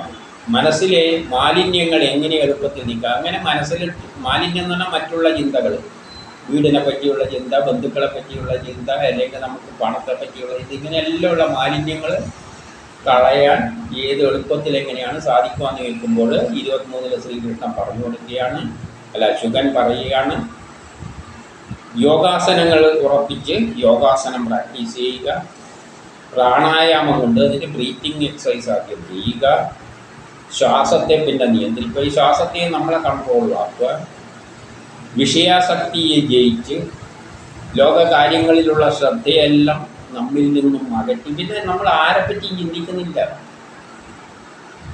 ഇങ്ങനെയല്ല ഈ അവസ്ഥയിലെത്തിയാലേ സമാധിയിലേക്ക് എത്തുള്ളൂ. അതായത് വീട്ടിൽ നിന്ന് ഒരു ദിവസം എണീച്ചു വന്നിട്ട് സമാധിയിൽ എണ്ണപ്പിടിച്ചിരുത്ത് മറ്റേ ഇതെല്ലാം ചെയ്യുന്നു പറയുന്നത്, ഇതൊന്നും എവിടെ നിന്ന് കിട്ടിയതാണോ എന്തോ. ജയിച്ച് നമ്മൾ ഉപനിഷത്തിലോട്ട് അത് കണ്ടു കഴിഞ്ഞു. ഇവിടെ ഭാഗവത ഇതെല്ലാം തന്നെയാണ് പറയുന്നത്. പഞ്ചേന്ദ്രിയങ്ങളെ കീഴടക്കി, നമ്മൾ പഞ്ചേന്ദ്രിയങ്ങളെല്ലാം കീഴടക്കി ഭഗവാനിൽ ബുദ്ധിയെ നിലനിർത്തുക, എന്നിട്ട് ഭഗവാനിൽ ബുദ്ധിയെ നിർത്തുക. അപ്പോൾ യോഗാസനത്തിൽ ഇരുന്ന് ബ്രീത്തിങ് എക്സസൈസ് ആദ്യം പഠിച്ച്, പിന്നെ മനസ്സിനെ ഏകാഗ്രമാക്കി ബ്രഹ്മത്തെ തന്നെ ചിന്തിച്ചുകൊണ്ട് ആസനങ്ങളെല്ലാം പഠിച്ച്, ബ്രീത്തിങ് എക്സസൈസെല്ലാം കണ്ടിട്ട് വായുവിനെ കൺട്രോൾ, നമ്മളെ ശ്വാസഗതിയെല്ലാം കൺട്രോൾ ചെയ്യാനെല്ലാം പഠിച്ച്, നമ്മളെ ഇന്ദ്രിയങ്ങളെയെല്ലാം നിഷ്ഫലമാക്കി ഭക്തിയാകമാരിയാക്കി, പിന്നെ മനസ്സിനെ ആ ബ്രഹ്മത്തിൽ മാത്രം ചിന്തിച്ച് അങ്ങനെ ഇരിക്കണം. പിന്നെ ചിന്ത ബ്രഹ്മത്തിലേ ഉള്ളൂ, പിന്നെ വീട്ടുകാര്യത്തിലൊന്നും ഇല്ല. ഇങ്ങനെയല്ലാതെ സനാതന ഒരു എന്തും പറ്റൂല, സമാധിയും പറ്റൂല. ഇനി 24 പറയുകയാണ്, സർവേശ്വരൻ അതിസ്ഥൂലമായ ഈ സ്വരൂപം ഏറ്റവും സ്ഥൂലമായതാണ്, ആ വിരാട് രൂപം. അപ്പം സർവേശ്വരൻ്റെ ഏറ്റവും സ്ഥൂലമായ രൂപമാണ് വിരാട് രൂപം എന്ന് പറയുകയാണ്. എന്നിട്ടോ ആ വിരാട് രൂപത്തിൽ ഉണ്ടായതും, ആ വിരാട് രൂപത്തിലാണ് ഈ പ്രപഞ്ചം ഉണ്ടായത്. പ്രപഞ്ചം ഉണ്ടായതും ഉണ്ടായിക്കൊണ്ടിരിക്കും, ഉണ്ടായി എന്ന് പറയാൻ പറ്റില്ല, കാരണം പ്രപഞ്ചം ഉണ്ടായിട്ടുണ്ട് കുറേ, ഇനി ഉണ്ടായിക്കൊണ്ടിരിക്കുന്നുണ്ട്. നമ്മൾ വീടെല്ലാം കെട്ടുന്നത് പ്രപഞ്ചത്തിൻ്റെ ഭാഗമാണ്. നമ്മൾ പണിതിട്ടും പണി തീരാതെ എന്നൊരു പാട്ടില്ലേ, അതുപോലെ നമ്മൾ വല്ല ഇന്ന് പണി ചെയ്തുകൊണ്ടിരിക്കുക വീടിൻ്റെ നിർമ്മാണം. അപ്പം ഉണ്ടായിക്കൊണ്ടിരിക്കുന്നതും ഭാവിയിൽ ഇനി ഉണ്ടാകുന്ന നമ്മളെ മക്കളെല്ലാം നാളെ എന്തെല്ലോ ഇവിടെ നിർമ്മിക്കും. ഇതെല്ലാം കൂടിയാലേ പ്രപഞ്ചമാകും. ഇതെല്ലാം കൂടിയതാണ് ആ വിരാട് രൂപം. പ്രപഞ്ചത്തെ മുഴുവൻ അങ്ങനെയുള്ള വിരാട് രൂപത്തെ നമുക്ക് എവിടെ ദർശിക്കാൻ പറ്റും? മനസ്സിൽ ദർശിക്കാൻ പറ്റും. ആ മനസ്സിൽ ഈ പ്രപഞ്ചത്തെ മുഴുവൻ മനസ്സിൽ നമ്മൾ ബാഹ്യചിന്തയല്ല, ഈ ബാഹ്യമായ പ്രപഞ്ചത്തെ മുഴുവൻ ഇനി ഉണ്ടാകുന്നതും നാളെ ഉണ്ടാകുന്നതും എല്ലാം ഉള്ള കൂടിയിട്ടുള്ള പ്രപഞ്ചത്തെ നമുക്ക് ഇവിടെ ആ വിശാലമായ വിരാട രൂപത്തെ നമ്മൾ ദർശിക്കണം. നമ്മളെ ഉള്ളിൽ ദർശിക്കണം.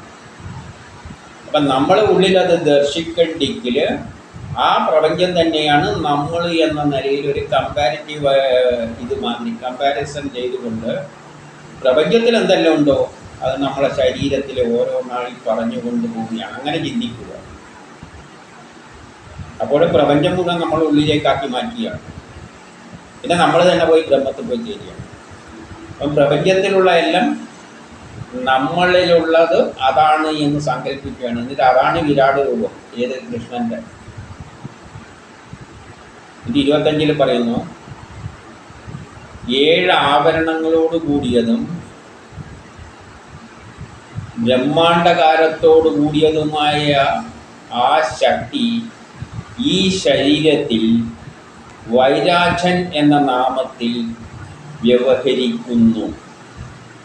7 ആവരണത്തോടു കൂടിയ പ്രപഞ്ചം. ഈ പ്രപഞ്ചത്തിന് 7 ആവരണമുണ്ട് എന്ന് പറഞ്ഞു കഴിഞ്ഞാൽ പ്രപഞ്ചത്തിൽ 7 ലോകങ്ങളുണ്ട്. ഈ 7 ലോകം കൂടിയതാണ് ഈ പ്രപഞ്ചം. അതിൽ തന്നെ വേറൊരു തരത്തിലും 7 ആയിട്ടിരിക്കാം. ഈ പ്രപഞ്ചം ഉണ്ടായിരിക്കുന്നത് പഞ്ചഭൂതങ്ങളെ കൊണ്ടാണ്. പിന്നെ കുറേ തത്വങ്ങളുണ്ട്, ശാസ്ത്ര സയൻസുകൾ. അതിൻ്റെ പിന്നിൽ കുറേ സയൻസ് ഉണ്ട്, മഹത്തത്വങ്ങളും പിന്നെ ഞാനെന്നൊരു അഹങ്കാരമുണ്ട്. അതുകൊണ്ടാണ് ഈ പ്രപഞ്ചം ഉണ്ടായിരിക്കുന്നത്. ആ ബ്രഹ്മത്തിന് ഒരഹങ്കാരം, ഞാനെന്നൊരു ചിന്തയുണ്ടായിട്ട് ഒരു സൃഷ്ടി നടത്തണമെന്ന് തോന്നിയപ്പോഴാണ് അത് സൃഷ്ടിച്ചത്. അപ്പം ആ തോന്നുന്ന ഞാനെന്ന ചിന്ത അതിലുണ്ടായിട്ടാണ് പിന്നെ ഒരു ഭാവനയിൽ ഒരു ലോകമെല്ലാം പ്ലാൻ ചെയ്തിട്ട് സൃഷ്ടിക്കുന്നത്. അപ്പോൾ അത് അഹങ്കാരം. ഇവിടെ പ്രപഞ്ചം എന്ന് പറഞ്ഞാൽ പഞ്ചഭൂതങ്ങളും അഹങ്കാരവും പിന്നെന്താണ് കുറേ സയൻസ് തത്വങ്ങളും മഹത്തത്വങ്ങളും ഇത് കൂടിയിട്ടാണ് പ്രപഞ്ചം ഉണ്ടായിരിക്കുന്നത്. ഈ പ്രപഞ്ചം എന്തുണ്ട്? വൈരാഗ്യൻ എന്ന ആ പ്രപഞ്ചത്തെ മുഴുവൻ നമ്മുടെ ശരീരത്തിൽ വൈരാഗ്യൻ എന്ന രൂപത്തിൽ നമ്മൾ വിഹരിക്കുന്നുണ്ട്. അത് നമ്മുടെ ശരീരത്തിൽ പ്രപഞ്ചത്തെ നമ്മിൽ കാണാൻ ശ്രമിക്കുകയാണ്. അപ്പം ചുമ്മാ ഇരിക്കുമ്പോൾ ഈ പ്രപഞ്ചത്തെ മുഴുവൻ ആദ്യം നമ്മളിലേക്ക് കാണാൻ ശ്രമിക്കുക. പുറത്തൊന്നും നോക്കണ്ട, നമ്മളിൽ തന്നെ എല്ലാം ഉണ്ട്. അല്ല, തീർത്ഥാടനം പോകാനൊന്നും ശ്രമിച്ചേക്കരുത്. ഇരുന്നിട്ട് പ്രപഞ്ചത്തിലെല്ലാം എൻ്റെ ശരീരത്തിൽ തന്നെ ഉണ്ട്, പിന്നെ എന്തിനാ ഞാൻ വേറെ എടുത്ത് പോയത് നോക്കുന്നു. അങ്ങനെയുള്ളൊരു വിരാട രൂപത്തെയാണ് ഇവിടെ ചിത്രീകരിക്കാൻ പോകുന്നത്. 26, 27, 28 പറയുകയാണ്, പാതാള ലോകവും ഈ വിരാട് പുരുഷൻ്റെ പാദമാണ്. അപ്പം മുകളിൽ 7 ലോകം എന്നും പറഞ്ഞിട്ടുണ്ട്, താഴെ 7 ലോകം പാതാള ലോകമുണ്ട്. അത് ഈ അരക്ക് കീഴ്പോട്ട് നിങ്ങളങ്ങ് സങ്കല്പിച്ചു. അപ്പം അരക്ക് മുകളിലുള്ളതെല്ലാം മുകളിലുള്ള 7 ലോകം, അരക്ക് താഴെയുള്ളതെല്ലാം കീഴെയുള്ള പാതാള ലോകവും എന്ന് സങ്കല്പിച്ചുകൊണ്ട് ഓരോ അവയവങ്ങൾ ഇന്നതാണെന്ന് സങ്കല്പിച്ചുകൊണ്ടിരുന്നാൽ മതി എന്നാണ്. അവിടെ പോയി ചുമ്മാ ഇരിക്കുന്നില്ലേ, വീട്ടുകാരെ എല്ലാം ഉപേക്ഷിച്ചിട്ട് ഉടുതുണിയൊന്നും ഇല്ലാതെ പോയിട്ട് വിജനമായ ഒരു സ്ഥലത്ത്, ആരും ശല്യമില്ലാത്ത ഒരു സ്ഥലത്ത് പോയിട്ട് ഇങ്ങനെ പത്മാസനത്തിൽ ആദ്യം ബ്രീത്തിങ് എല്ലാം എടുത്തിട്ട് പിന്നെ എന്ത് വേണം? പ്രപഞ്ചം മുഴുവൻ എന്നിലാണ് എനിക്ക് ഒതുക്കിയിട്ട് ഇങ്ങനെ ബ്രഹ്മത്തെ കൊണ്ടിടാനല്ലേ പറയുന്നത്. പിന്നെ ആദ്യം പ്രപഞ്ചത്തെ മുഴുവൻ, ബാക്കിയുള്ള പ്രപഞ്ചം മുഴുവൻ എന്നിൽ തന്നെയുണ്ട്. പിന്നെ എനിക്ക് പുറത്തു നോക്കേണ്ട ആവശ്യമില്ല. അപ്പോൾ അരക്ക് മുകളിലുള്ളതെല്ലാം മുകളിലുള്ള വിരാടരൂപവും അരക്ക് താഴെയുള്ള വിരാട രൂപത്തിൻ്റെ ഭാഗമണിലെ പാതാള ലോകത്തിൻ്റെ ഭാഗവുമാണ്. അപ്പം അങ്ങനെ ചിന്തിക്കുമ്പോൾ ഇനി എങ്ങനെയെല്ലാം ചിന്തിക്കണം എന്ന് പറയുകയാണ്. രസാതലം കുതികാലാണ്. അപ്പോൾ പാതാള ലോകത്തുനിന്ന് തുടങ്ങിയിട്ട് വരികയാണ്, അടിയിൽ നിന്ന് തുടങ്ങിയാണ്. രസാതലം കുതികാൽ, മഹാതലം നെരിയാണി, തലാതലം കാൽവണ്ണ, സുതലം കാൽമുത്ത്, വിതലം അതലം എന്ന് പറഞ്ഞാൽ തുടകളാണ്. നമ്മൾ ഭൂലോകം അരക്കെട്ട്. അപ്പം ഭൂലോകം എന്ന് പറയുമ്പോൾ അരക്കെട്ടായി. എന്നിട്ടോ ഇനി മുകളിലോട്ടേക്ക് പോകണം. ആകാശം പൊക്കിൾക്കുഴി. ഈ പൊക്കിൾക്കുഴി ആകാശമാരി ചെന്ന് ആകാശമാരി ഉണ്ടല്ലോ, നോക്കിയാൽ ആകാശമാരി തന്നെയാണല്ലോ. ഒരുമാതിരി ഇങ്ങനെ ആകാശം എന്ന് പറയുമ്പോൾ ഇങ്ങനെ കുളമാരി കാണുന്നുണ്ടല്ലോ ഇവിടെ, ഒരു ചുഴിയായി ഉണ്ട്. അത് തന്നെ. അപ്പോൾ ആകാശത്തിനെ അവിടെ നോക്കണ്ട, ഇവിടെ നോക്കിയാണ് ചിന്തിച്ചാൽ അത് ഇങ്ങനെ നോക്കിക്കൊണ്ടിരിക്കരുത്. മനസ്സിൽ ആകാശം പൊട്ടിക്കൊടി. പിന്നെയോ സ്വർലോകം മാറട്ടെ. ഇതാണ് സ്വർലോകം. ഇനി സ്വർലോകം പോകാൻ അങ്ങോട്ട് പോകുമെന്നും വേണ്ട. ഇതാണ് സ്വർലോകം. മഹർലോകം കഴുത്തി, ഇത് മഹർലോകമാണ്. ജനർലോകം മുഖമാണ്. തപോലോകം നെറ്റിയാണ്. സത്യലോകം ശിരസ്സാണ്. അപ്പം ഈ 14 ലോകങ്ങൾ ഇങ്ങനെ നമ്മുടെ ശരീരത്തിൽ നമ്മളായിക്കഴിഞ്ഞു. ഇനിയിപ്പോൾ പുറത്ത് നോക്കേണ്ട ആവശ്യമില്ല, എല്ലാം മനസ്സിലാണ്. നമ്മളെ ആ വിരാട് പുരുഷൻ്റെ വിതലം സുതലം എന്നെല്ലാം പറയുന്ന സത്യലോകം ഇതാ ശിരസ്, തപോലോകം നെറ്റി. നമ്മുടെ വിരാട് പുരുഷൻ്റെ തപോലോകം ഇതവിടെ കിടക്കുന്നു. എത്ര എളുപ്പമാണ്. അവിടെ വേറെ ജോലിയൊന്നും ഇല്ലല്ലോ, ഭാര്യമൊന്നും ചെയ്യാൻ പാടില്ലെന്നുണ്ട്. ഇങ്ങനെ ഇരുന്ന് ചിന്തിച്ചുകൊണ്ടിരിക്കുക. എത്ര കാലം ചിന്തിക്കണം? ബ്രഹ്മസാക്ഷാത്കാരം, സമാധി എത്തുന്നത് വരെ. അത് എങ്ങനെ ചുമ്മാ ഇരുന്ന് കടിച്ചു പോയിട്ട് അന്നെ ഇതാ സമാധി ഇരുത്തിക്കളാന്ന് പറയാനുള്ള സംഗതിയല്ല ഇത്. ഇത് ഭാഗവതമാണ് പറയുന്നത്. ഞാൻ കഴിഞ്ഞ ദിവസം പറഞ്ഞത് ഏതിലൊക്കെയാണ്?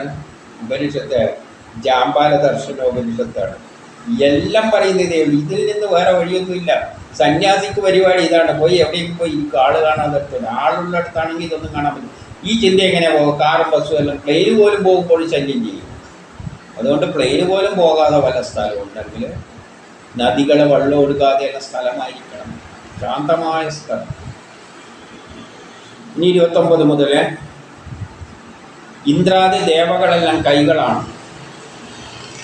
ദേവന്മാരെല്ലാം ചിന്തിക്കും ഈ കൈകളാണ് ദേവന്മാർ.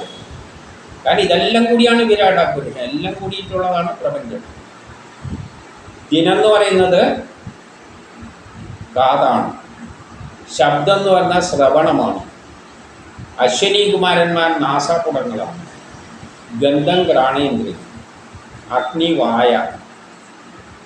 ഇനി 30 അന്തരീക്ഷം നേത്രഗോളമുണ്ട്, അന്തരീക്ഷം നേത്രത്തിൻ്റെ ഗോളമുണ്ട്.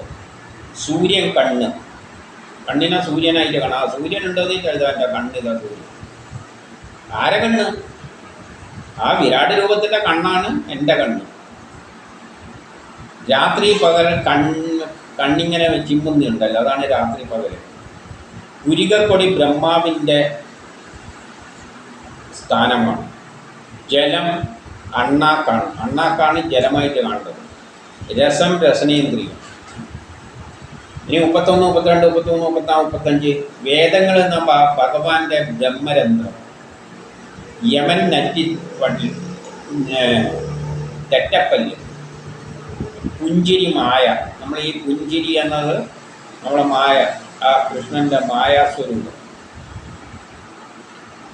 അറ്റമില്ലാത്ത ലോകം കടാക്ഷ വിക്ഷോഭം, ആ കൃഷ്ണൻ്റെ കടാക്ഷ വിക്ഷോഭമാണ് അറ്റമില്ലാത്ത ലോകം. ലജ്ജ മേൽച്ചുണ്ട്, ലോകം കീഴ്ച്ചുണ്ട്, ധർമ്മം സ്ഥനം, അധർമ്മം ഗുഹ്യപ്രദേശം. കടൽ എന്ന് പറയുന്നത് വയറായിട്ട് എടുത്താൽ മതി, കടലുണ്ടെങ്കിൽ അത് വയറാണ്. എല്ലിൻ കൂട്ടത്തെ നമ്മുടെ ഉള്ളിലുള്ള എല്ലിൻ കൂട്ടമെല്ലാണ് മലകളായിട്ട് കാണുന്നത്. നാഡികളെയെല്ലാം നദികളായിട്ട് കാണണം. രോമെല്ലാം വൃക്ഷമായിട്ട് കണ്ടാൽ മതി. ഏതിൻ്റെ രോമം? ആ വിരാട് പുരുഷൻ്റെ രോമമാണ് നമ്മളെ ശരീരത്തിലുള്ള വൃക്ഷങ്ങളെല്ലാം. ആ വിരാട് പുരുഷൻ്റെ രോമമാണ് വൃക്ഷങ്ങൾ. അത് നമ്മളിലും രോമമായിട്ട് കണ്ടാൽ മതി. ശ്വാസം വായുവാണ്, സഞ്ചാരം കാലഗതി. ആ വിരാട് പുരുഷൻ സഞ്ചരിക്കുന്നത് കാലമായിട്ട് കാണുക മനസ്സിൽ. ക്രീഡാപ്രവർത്തനം, സംസാര ചക്ര ഭ്രമണം, ക്രീഡാപ്രവർത്തനം. ആ ഭഗവാന്റെ ക്രീഡാപ്രവർത്തനം എന്ന് പറഞ്ഞാൽ ഈ സംസാര ചക്രം ഇങ്ങനെ ഉണ്ടല്ലോ, കറങ്ങിക്കൊണ്ട് ജനിച്ച് മരിച്ച് ഈ കർക്കമായിട്ട് കാണണം. തലമുടി മേഘമായിട്ട് കണ്ടാൽ മതി. അതായത് ആ അന്തരീക്ഷത്തിലുള്ള മേഘം എന്ന് പറയുന്നത് ആ വിരാട് പുരുഷൻ്റെ തലമുടിയാണ്. അത് നമ്മളെ തലമുടിയായിട്ട് എടുക്കുക. വസ്ത്രം സംഖ്യ, ഹൃദയമൂലപ്രകൃതി, ചന്ദ്രൻ മനസ്സ്, ചിത്തം മഹാതത്വം, അഹങ്കാരം രുദ്രൻ. നഖങ്ങൾ എന്നെല്ലാം പറയുന്നത് ഈ കഴുത, കുതിര മുതല, ഒട്ടകം മുതലായ മൃഗങ്ങളെയെല്ലാം നഖമായിട്ട് ചിന്തിച്ചാണ്. ഇടുപ്പ് എന്ന് പറയുന്നത് കാട്ടുമൃഗങ്ങൾ. 36, 37 വരെ പക്ഷികളെയെല്ലാം ശില്പരചനാ കൗശലം. ആ ഭഗവാന്റെ ശില്പരചനാ കൗശലത്തെയെല്ലാണ് നമ്മൾ പക്ഷികളായിട്ട് കാണുന്നത്. പിന്നെ സ്വയംഭൂ മനു ബുദ്ധി, കാരണം ബുദ്ധിയിൽ നിന്നാണ് എല്ലാം തുടങ്ങുന്നത്, മനുവിൽ നിന്നാണ് എല്ലാം തുടങ്ങുന്നത്. മാനവൻ വാസസ്ഥലം, ഗന്ധർവാപ്സരസുകളെല്ലാം സപ്തസ്വരങ്ങൾ. ബ്രഹ്മാവ് മുഖം അല്ല ബ്രാഹ്മണൻ മുഖം, ക്ഷത്രിയനെ കൈയായിട്ട് കാണുക, വൈശ്യനെ ഉടലായിട്ട് കാണുക, ശൂദ്രനെ കാലായിട്ട് കാണുക. അനേക പേരുകൾ, ദേവന് പല പേരുകളുണ്ടല്ലോ, അതുകൊണ്ട് അതെല്ലാം ദേവഗണങ്ങളായിട്ട് കാണുക. അതായത് ബ്രഹ്മത്തിൻ്റെ ശ്രീഹരിക്ക് പല പേരുകളുണ്ട്, അതെല്ലാം ദേവഗണങ്ങളായിട്ട് കാണുക. ദ്രവ്യം ഹവിസായിട്ടും, യാഗാനുഷ്ഠാനങ്ങൾ നിയന്ത്രിത കർമ്മങ്ങളും നിയത കർമ്മങ്ങളും എൻ്റെ 38 പറയുന്നു, അങ്ങനെ വിരാട് പുരുഷൻ്റെ അവയവങ്ങൾ വിവരിച്ചു. അങ്ങനെ ഞാൻ വിരാട് പുരുഷൻ്റെ അവയവം ഇതെല്ലാണെന്ന് പറഞ്ഞു തന്നു. ആ ഒരു വലിയ വിരാട് പുരുഷൻ്റെ അവയവങ്ങൾ ഈ പ്രപഞ്ചത്തിലുള്ള ഈ സാധനങ്ങളെല്ലാം അത് നമ്മളെ ശരീരത്തിലുമുണ്ട്. അപ്പോൾ ആ വിരാട് പുരുഷനെ ആ നിലയിൽ കണ്ടിട്ട് നമ്മളെ ഉള്ളിൽ നമ്മൾ ചിന്തിച്ചിട്ട് നമ്മളിലേക്ക് ഒതുങ്ങുക. അപ്പം ഞാനിതെല്ലാം വിരാട് പുരുഷൻ്റെ അവയവങ്ങളെല്ലാം വിവരിച്ചു തന്നിട്ട് ഇത്തരത്തിൽ സ്വബുദ്ധിയാൽ മനനം ചെയ്യുക. ഇങ്ങനെ മനനം ചെയ്തിട്ട്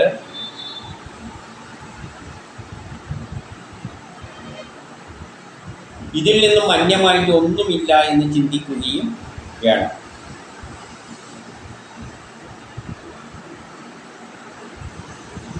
അപ്പോൾ ഇതുവരെ പറഞ്ഞതിനെ ചുരുക്കി എന്ന് പറയാം. ബ്രഹ്മസാക്ഷാത്കാരത്തിന് നേരണ്ടിക്കിൽ വിരക്തി വന്നേ പറ്റൂ. വിരക്തി വരുമ്പോൾ വീട്ടുകാരും നാട്ടുകാരും ഒന്നുമില്ല, ഈ ലോകമില്ല, എല്ലാം ഇട്ടെറിഞ്ഞ് പോവുക, വിജനമായ ഒരു സ്ഥലത്തിരിക്കുക, ആദ്യമെല്ലാം കുറച്ച് യോഗാസനവും ബ്രീത്തിങ് എക്സസൈസ് എല്ലാം ചെയ്യുക, പ്രാണായാമം എല്ലാം ചെയ്യുക, പിന്നെ ശ്വാസത്തെ നിയന്ത്രിക്കാൻ പഠിക്കുക, കൺട്രോൾ ചെയ്യാൻ പഠിക്കുക, നമ്മൾ അവയവങ്ങളെല്ലാം അടച്ചു കൂട്ടി വർക്ക് ചെയ്യാത്ത അവസ്ഥയിലാണ്, കണ്ണു എല്ലാം കാണാതെ കേൾക്കാതെ അവസ്ഥയിലാക്കുക. അതിനുവേണ്ടി മനസ്സിനെ എപ്പോഴും ആ ബ്രഹ്മത്തിലേക്ക് കേന്ദ്രീകരിക്കുക, ആ കൃഷ്ണനിലേക്ക്. സാധാരണക്കാരന് കൃഷ്ണനിലേക്ക് കേന്ദ്രീകരിക്കാൻ വേണ്ടി പറഞ്ഞു തന്നു. ഈ പ്രപഞ്ചത്തിലുള്ള എല്ലാ വിരാട് രൂപം എന്ന് പറയുമ്പോൾ ആ രൂപത്തിൻ്റെ കണ്ണും മൂക്കുമെല്ലാം എന്താണ്? അവയവങ്ങൾ, തല തൊട്ട് കാല് വരെയുള്ള അവയവങ്ങൾ ഈ പ്രപഞ്ചത്തിലുള്ള മരമാണ്, രോമം മരമാണ്, നദി വയറാണ്. ഇതിനെല്ലാം പറഞ്ഞ് എല്ലാ വസ്തുക്കളെയും ഓരോ രൂപങ്ങളെ കണ്ണ്, മൂക്ക്, മുടിയെല്ലാക്കി ചിത്രീകരിച്ചിട്ട് അതിനെ നമ്മളെ ഉള്ളിലുള്ള നമ്മളെ ശരീരമായിട്ട് ചിന്തിച്ചു കൊണ്ടിരിക്കുക. അപ്പോൾ ഉള്ളിൽ കൃഷ്ണനെ സങ്കല്പിക്കുക. ആ കൃഷ്ണൻ്റെ രോമം എന്ന് പറയുന്നത് എൻ്റെ മുടിയാണ്, അല്ലേ? രോമം എന്ന് പറയുന്നത് ആ പ്രകൃതിയിലെ ചെടിയാണ്, അതെൻ്റെ മുടിയാണ്. അങ്ങനെ ഞാൻ തന്നെ ആ ബ്രഹ്മമാണ്, വിരാടരൂപം, പ്രപഞ്ചം തന്നെയാണ് ഞാനെന്ന നിലയിൽ പ്രപഞ്ചത്തിലുള്ളതിനെയെല്ലാം നമ്മളെ ഉള്ളിൽ കാണാൻ ശ്രമിക്കുക. എന്നിട്ട് പിന്നെ മനസ്സിൽ ആ ബ്രഹ്മത്തെ മാത്രം ചിന്തിക്കുക, അല്ലെങ്കിൽ ആ കൃഷ്ണനെ മാത്രം ചിന്തിക്കുക. കൃഷ്ണൻ്റെ പടം മനസ്സിൽ വെച്ചുകൊണ്ട് അതിൻ്റെ തലയിൽ മൽപ്പീലിയുണ്ട്, അതിൻ്റെ ഇന്നടുത്ത് ഇന്നിയുണ്ട്, ഇന്നടുത്ത് ഓടക്കുഴലുണ്ട്, ഇന്നടുത്ത് മറ്റേയുണ്ട് എന്നെല്ലാം ചിന്തിച്ചങ്ങനെ ഉള്ളിൽ മനസ്സിൽ ചിന്തിച്ചു കൊണ്ടിരിക്കുക. എത്ര വരെ? എപ്പോഴാണോ ആ സമാപ്തി ഉണ്ടാകുന്നത് അതുവരെ ഇരിക്കണം. ഒരീസം ഇരുന്നാലൊന്നും ഇത് പരിപാടി നടക്കില്ല. അപ്പം തന്നെ പറഞ്ഞിട്ടുണ്ട്, ചിലപ്പോൾ മനസ്സ് അവിടെ നിന്ന് ഓടിപ്പോകും, ഒന്നുമില്ലെങ്കിൽ ഉറങ്ങിയങ്ങ് പോകും. എന്നാലും പിന്നെ ആദ്യം ഒന്നേങ്ങ് തുടങ്ങണം. ഇങ്ങനെ ഇരിക്കുമ്പോൾ ഒരു സമയത്ത് ഈ ജീവാത്മാവും പരമാത്മാവും അങ്ങ് ചേരും. അപ്പോഴേക്ക് ശരീരത്തിൻ്റെ കാറ്റ് കഴിഞ്ഞിരിക്കും. ശരീരം കാണാതെ കേൾക്കാതെ ഒന്നിനും കൊള്ളാതെ എല്ലാ അവയവങ്ങളെയും തളർത്തിക്കളഞ്ഞ് പീഡിപ്പിക്കണം എന്നല്ലേ മറ്റേ ഉപനിഷത്തിൽ പറഞ്ഞു. ശരീരത്തെ പീഡിപ്പിക്കുകയാണ്. നിൻ്റെ വർക്കൊന്നും എനിക്ക് ആവശ്യമില്ല, എനിക്ക് കാണിയും വേണ്ട, കേൾക്കുകയും വേണ്ട, എനിക്കൊരു ബന്ധങ്ങളും ഇല്ല. എന്നിട്ട് ശരീരം എല്ലാ ശരീരവും ഒന്നും ഫങ്ഷൻ ചെയ്യില്ല, കണ്ണും ഒന്നും വർക്ക് ചെയ്യാത്ത അവസ്ഥ എത്രയോ മാസങ്ങൾ ഇരിക്കണം. ഇങ്ങനെ ഇരിക്കുമ്പോൾ ഒരു ദിവസം അത് ബ്രഹ്മം തന്നെയായിട്ട് അങ്ങ് മനസ്സങ്ങ് അതിലേക്കങ്ങ് മെർജിയാവും. ശരീരം അവിടെ അങ്ങനെ വീഴും. കുറച്ച് കഴിയുമ്പോൾ പൊടിയായിട്ട് അങ്ങ് പോകും. ഇതാണ് സമാധി, ബ്രഹ്മസാക്ഷാത്കാരം. അല്ലാതെ വീട്ടിൽ കിടന്നുകൊണ്ട് എണീക്കാനും വയ്യാനും കിടന്നുകൊണ്ട് ഒരു സുപ്രഭാതത്തിൽ പെട്ടെന്ന് എണീച്ചിട്ട് ഇതാ ഞാൻ സമാധിയാകാൻ പോകുന്നത്, എന്നെ ഇനി പിടിച്ചിരുത്തിയിട്ട് ഇതെല്ലാം ചെയ്തു എന്ന് പറയുന്ന അവസരത്തിലുള്ള ഒരു പരിപാടിയും കഴിഞ്ഞ ദിവസം ഉപനിഷത്തിലൊക്കെയാണ് പറഞ്ഞത്. ഇപ്പം സാക്ഷാൽ ഭാഗവതത്തിലൂടെ തന്നെ പറഞ്ഞ് ആര് തന്നെ സുഖദേവ് തന്നെ പറഞ്ഞു തന്നിരിക്കുകയാണ്.